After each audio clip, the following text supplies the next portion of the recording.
understand the story behind Santa Claus or St. Nicholas, we have to go back to the 4th century, which is where Bishop Nicholas lived in what is now known as Turkey. Now, Bishop Nicholas was a very wealthy man who had a soft spot for the poor and for children, and could often be seen throwing gifts into their windows at night while they slept. Now, the story of his generosity spread into a sort of legend, and he became known as the man who took care of people. Slowly, his popularity grew, and soon people all over the Mediterranean were celebrating his name day, which was December 6th. Now, after he died, Bishop Nicholas became Saint Nicholas and grew in popularity to the point where churches all over Europe were naming themselves after him. He even became the patron saint of Russia. By the 13th century, he had become the patron saint of children, and when the Dutch immigrated to the United States, they brought the legend of Saint Nicholas with them. Now, in Dutch, they referred to him as Sinter-Nicholas, which was eventually shortened to Sinterklaas, which was mispronounced in English as Santa Claus.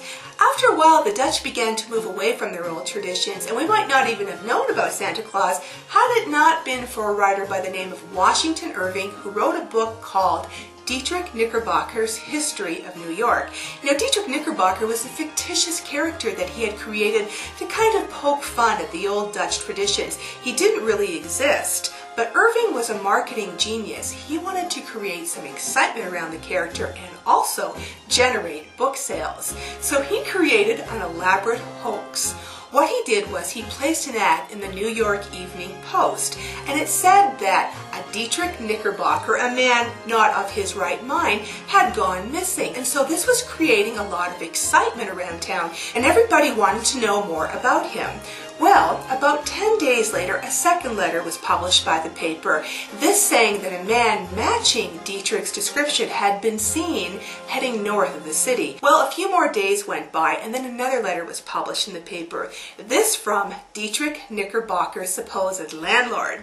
He said that he had gone to see Dietrich at his room because he owed him some rent, and when he got there, Dietrich had skipped town, and the only thing left in his room was a curious book that had been handwritten by Dietrich himself. Well, everyone wanted to know what was in the book, and before speculation could die down, the book was published 12 days later, and it became an instant hit. Washington Irving had created a publishing event, and he was the first to describe St. Nicholas as a jolly old Dutchman.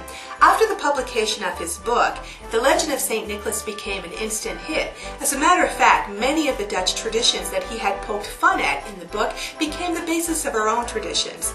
So here we are 200 years later with children big and small all over the world, still looking forward to gifts under the tree, a little something special in their stockings, and a special visit from St. Nicholas.